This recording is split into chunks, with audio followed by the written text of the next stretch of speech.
Welcome to Vsb News Online for Tuesday, January the 27th. I'm Charles Webb. At 5:30 this evening, the BTUC leadership came back to Cabinet grounds to hold a press conference after the BRU and the BPSU had held meetings with their general counsels. This is what unfolded. First of all, let me say good evening to members of the media and to all public service employees. As we said this afternoon when we left, the BPSU General Counsel was going to meet at 4:30, and the BRU General Counsel was going to meet at 4:30. I will report on the BRU General Counsel meeting that we had at 4:30, and it was a lively discussion to update them on the current situation between the Bermuda government and the public service employees. And naturally enough, they are very concerned about the situation because, as our union motto says, united we stand and truly divided we fall. No different than any other, I guess, situation that the union has been in previous years, that we're always concerned when an issue or dispute takes more than 24 hours to get resolved. We were here yesterday, we were here again today, and we've heard the government's position on furlough day, that they're standing firm in light of the reasonable request that we put on the table this morning. And I still think that what we put on the table this morning was the most reasonable request of all. That for now, what the government needs to do is just say that we're going to put the furlough days on hold for now. Premier says, well, what does it mean for now? It means that if we're unable to reach a decision on or reach the number that you're looking for of the $20 million, then you could bring it back on the table. But just put it somewhere else for now. And he says he couldn't do it. In the interest of the country, I thought that was very disturbing as a result of trying to reach a resolution. The government's position, I don't think it weakened their position. They still have the furlough day sitting there if they want to bring it back. But what we didn't want is that be hanging over our head while we're going back to the table and have this conversation, which will be grossly unfair. So having expanded all that to the General Counsel today, our General Counsel at 4:30, here is their decision. Their decision is, and this is for the rest of the BRU membership, we're asking for them to be at Union Square tomorrow morning at 8:30. Let me just repeat it so it's not misunderstood. The rest of the BRU membership, because right now we only have government workers out here, in relationship to the furlough day. And in support of their brothers and sisters within the public service, the rest of the General Counsel has asked me as their leader to call the rest of our members to Union Square tomorrow at 8:30. And hopefully they'll be there. I had a meeting with my General Counsel. I received my instructions, and they were to stay put. We will be going nowhere tonight. Yes, I. My counsel has also given me the authority for further action. However, we're not prepared to push that button yet. We're going to play it by ear tomorrow to see if the Premier has anything to say, if he changes his mind. But if he does not, It's on. why use other words? It's on.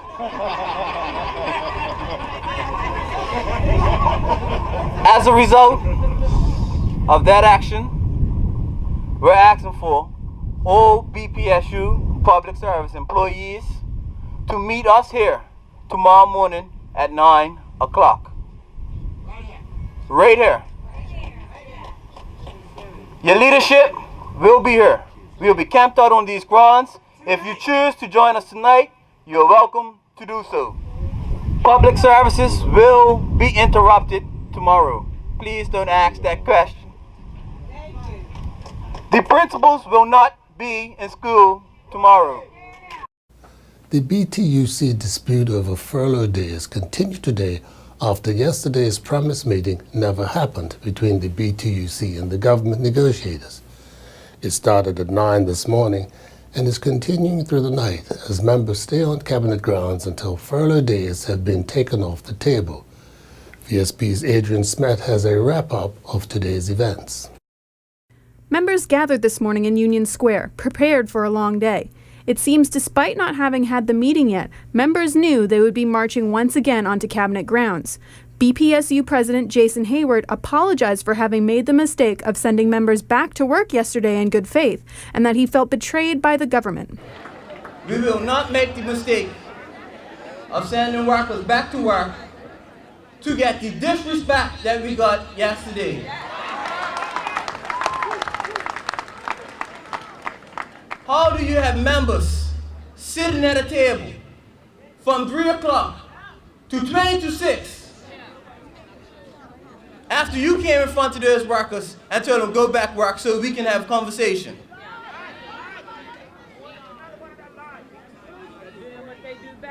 So, in the paper today it says the law is on our side. That's what the government's saying.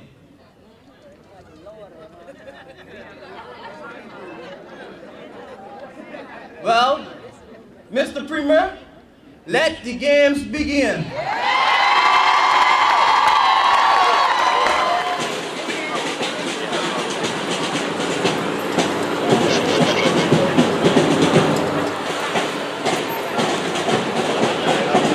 Just so everybody is clear, once we enter those grounds, we are not leaving until furlough is off the table. A little while later, when the members had made it to Cabinet grounds, the Premier came out to address the crowd and announced that furlough days must stay on the negotiating table. We understand your concerns. There are bigger concerns in the community that we need to make sure.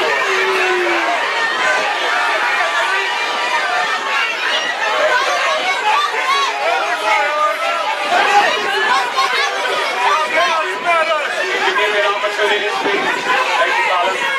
Give me an opportunity to speak.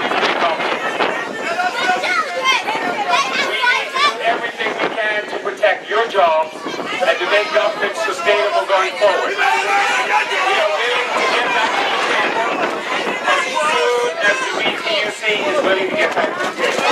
The Little Trade Union Congress, on behalf of all the public service employees, will not come back to the table until further days.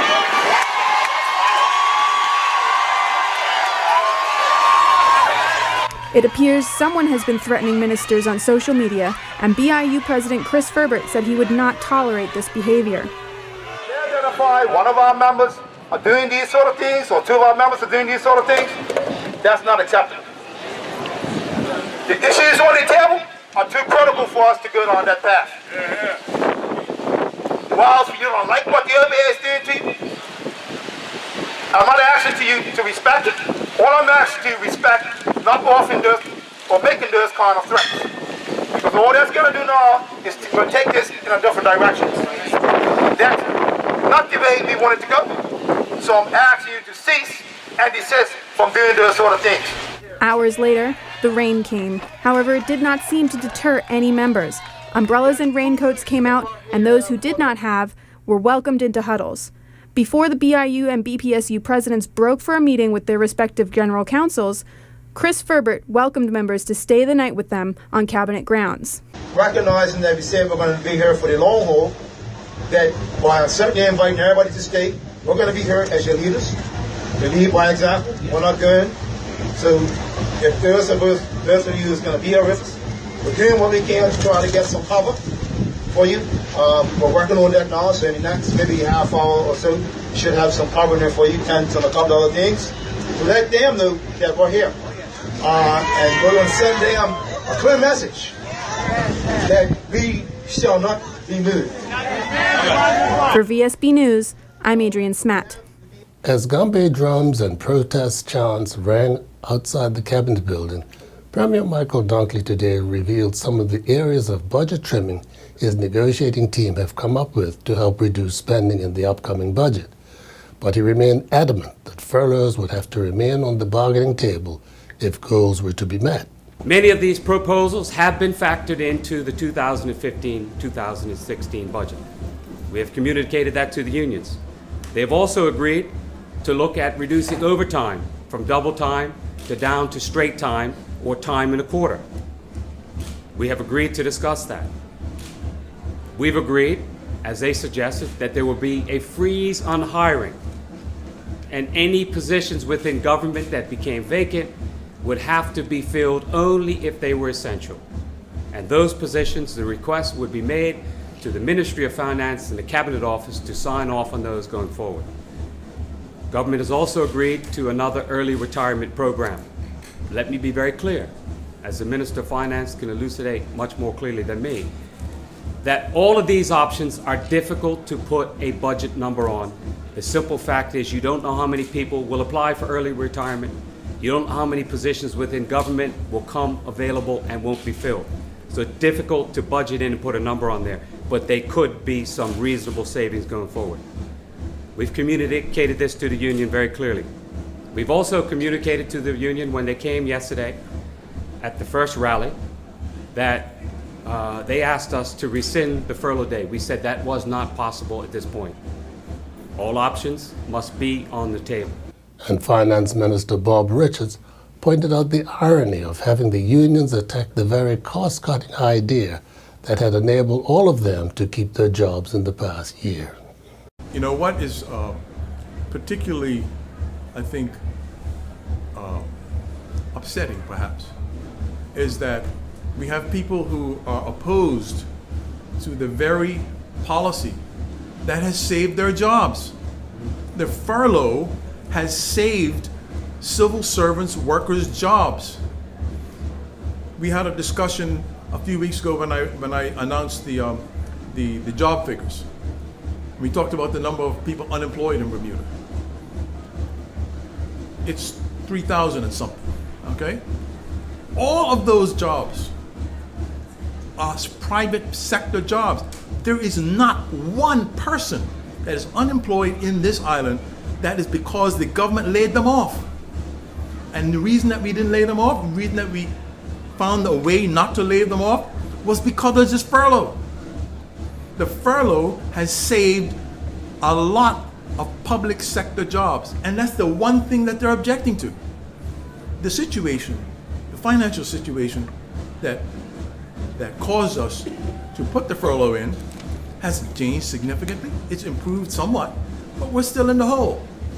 I mean, we just have to face reality here. So it's ironic, wouldn't you say, that the one thing that has saved their jobs, people find most objectionable. The Bermuda Tourism Authority would do well to consider including veteran musician Rick Hawk on the advisory board they are forming to find ways of increasing local entertainment in the hotels. He delivered a balanced viewpoint when asked by Vsb News' Brian Darby to explain why the over 200 professional Bermudian entertainers are furious at government's recent decision to end the work permit requirement for Bermudians to be hired alongside foreigners on a 50-50 basis. We have a situation where the policies or laws are flaunted already, and now it's just a little bit easier for that to happen. Are these new laws coming through, the work permits? Well, yeah, it's really pretty simple. The main core of it is eliminating the mandatory participation of Bermuda entertainers when foreign entertainers are brought in. You no longer have to do that. Right up to this point, there was a requirement for some kind of parity. Ideally 50-50, and it doesn't always work out practically that way. And I played quite a few jobs of those. Some of the ways that it was handled that weren't doing very well. It was interesting. The Bermudians get to play the off nights, and the entertainers get to play the heavy nights. So you're also stacking the deck as well. We're acting without good information, essentially. So I would like to see just exactly what is the negative impact of this versus what we hope to achieve. So measure it for a year and then correct our mistakes or stick with it if it works. That's great. But it seems a little loose. The second thing is a more insidious thing. The Musicians Union had a bit of a renaissance when they actually were able to collect overseas dues for foreigners playing here. And this is not some draconian, strange policy. It's done all over the world. I was certainly familiar with it in the States and Canada and everything else. You pay traveling dues. But like anything else, it needs to have a mechanism to do it. The government has essentially said, we will no longer facilitate the collection of those fees. Well, from the union's point of view, the emotions start running and say, well, they're trying to kill the union. It's an anti-union move. I am sick to death of employers being unreasonable on one side and unions being unreasonable on the other, so you can meet in the middle. Can't we at least get a little closer and have a reasoned dialogue? Which is really what I'm looking for, and brings me to my last point. I think the OBA is making a dreadful error if they planned on winning the next election. I was amazed at the height of the emotion that's out there. And emotion doesn't necessarily follow logic. There are plenty of people who've charged the barricades that are completely misled, but they still charge the barricades. And the depth of feeling on this issue, or the depth of feeling that the government has literally thrown the music industry off, kicked it to the curb. And I do apologize, not music industry, entertainment industry, kicking it, leaving it to the good intentions of the employers to take care of it. Not necessarily measure what's going on, but simply say, give them additional freedom not to hire Bermudian. That's very dangerous. And the election is not that far away. And if I was the opposition party, I would be jumping on this like a rat. I really would. And now we turn to Earl Baisden with the latest from the sports desk. The storm that is bearing down the east coast of the USA had a tail sweeping through southern Florida, bringing breeze from the southwest as the 2015 ISAF Sailing World Cup Series got underway. The Biscayne Bay came alive with sails of 651 boats featuring 848 sailors from 63 nations. Bermuda's Cameron Pimentel and CC Woman lined up to take part on day one, with Pimentel competing in the laser fleet and Woman in the laser radar. Pimentel finished the first race of the day in 43rd. He then finished 42nd in the second race of the day to end in 89th overall and have 85 points. Woman's laser radar fleet never got a race in on day one as the weather proved too much for the sailors. Last night, after some 7 minutes in the First Division match at the Devonshire Recreation Club between Wolves and Young Men's Social Club, referee Stephen Allen called a halt to the match for the safety of the players and spectators as well as officials as lightning filled the sky over Bermuda. The Premier Division match between Devonshire Cougars and Robin Hood was also called off for the safety of all involved. Meanwhile, Jair Parfit Williams and his West Ham United development squad teammates went down 2-0 to Southampton. Southampton took an early lead after a defensive mix-up when Don Capes, in-swinging corner, went in without anyone touching it. The win sees Southampton go to top of the Barclays Under-21 Premier League, and they sealed the victory with just 7 minutes to go when Roger Sigi poked home a close-range shot after the development squad goalkeeper Ralph Siegel had his pass intercepted. Cyria Lottimore, representing the IMG Academy, competed at the 2015 Jimmy Carnes Indoor Track and Field Meet on the University of Florida's campus. She won Heat 5 and finished 24th overall, clocking a time of 28:34 during the 15-16 girls 200-meter dash. Lottimore then won Heat 3 of the 15-16 girls 55-meter dash, clocking a time of 7.93, finishing 21st overall. Ashley Airwood led the Denison University women's swimming and diving team to a 170-104 victory over Carnegie Mellon University in Pittsburgh. Yearwood was one of two swimmers to win 3 events. Yearwood picked up 2 individual victories, the first one coming in the 50-meter freestyle and the second in the 100-meter freestyle. Yearwood touched the wall first in a time of 24:10 in the 50-meter freestyle and 51:93 in the 100-meter freestyle. Yearwood swam the third leg for the Denison women's 200-yard medley relay team that finished first in a time of 1:47:42. Following the 2 days of competition in the Hinson Hall Hunter Horse Show right here in Bermuda at the National Equestrian Center on Vsb Street, we can now bring you the overall champions of the event. The champion walk and trot equitation, 10 years and under, finished in a tie with Cody Rigo and Kelsey Amos finishing as champions. The champion short stirrup equitation 12 years and under title went to Casey Trewin, with Candice Martins the reserve champion. The champion junior equitation 12 to 14 years went to Claire Tomlinson, with the reserve going to Casey Trewin. Champion junior equitation 15 to 18 years went to Kristen Bean, with the reserve title going to Justice Anderson. The champion adult equitation went to Kelsey Lusher, with the reserve title going to Michael Rodriguez. Overall junior champion was Claire Tomlinson, riding In Fashion. The reserve title went to Kelsey Amos and the Lone Ranger. The overall adult champion was Vicky Steele, riding All in One, with Calby Lusher and Skyfall finishing as the reserve champions. In Friesenbrook Maya Continental Building League action at the Work Lanes last evening, Debbie Ball finished the night with the women's high scratch honors of 220. Patrice Tucker bowled a 213 to finish in second, and Edna Mae Tuzo recorded a 211 to finish in third. With 645 pins on the night, Clyde Burgess was the men's high scratch series bowler of the night. Troy Richardson was second with 631 pins, and Anthony Smith recorded 630 pins to finish in third. Jason Shrub and his Batesman squash teammates went down 7-2 to 9th-ranked Franklin and Marshall.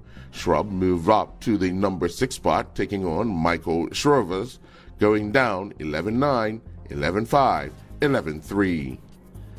I'm Earl Basden reporting for VSB Sports. Looking at the weather for Wednesday, January the 28th, there will be sunny breaks with a few showers, mainly early and again later. Winds will be southwesterly, strong, decreasing westerly, moderate by late afternoon, then varying northwesterly at night. We are expecting a high near 69 and a low near 61. This weather report is courtesy of the Bermuda Weather Service. Thanks for watching VSB News Online for Tuesday, January the 27th. I'm Charles Webb.